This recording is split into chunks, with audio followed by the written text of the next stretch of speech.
শেখ হাসিনার দূষর ব্যারিস্টার সুমনকে আজকে হবিগঞ্জের কোর্টে আনা হয়েছে।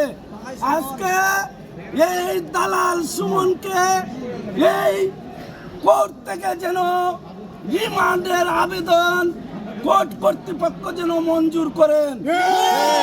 আমরা বলতে চাই এই সুমনের এবং শেখ হাসিনার দূষর হবিগঞ্জের সবচেয়ে বড় দূষর আবু জাহির সহ আরো বিভিন্ন খুনিদের কে জামাই আদরে কোর্টে আনা হয়।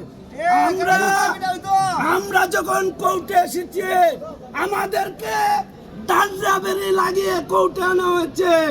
আজকে এই শত শত মানুষকে যারা হত্যা করেছে তাদেরকে জামাই আদরে কোর্টে আনা হয়।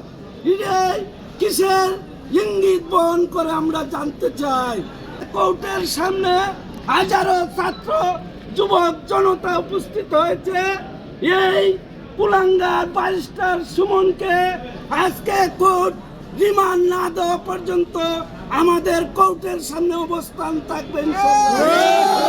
আমরা আশা করি এই বিজ্ঞ কোর্ট সুমনের রিমান্ড আবেদন মঞ্জুর করবেন এবং সুমনের রিমান্ড আবেদন মঞ্জুর না করা পর্যন্ত আমরা আদালত প্রাঙ্গণে অপেক্ষা করব।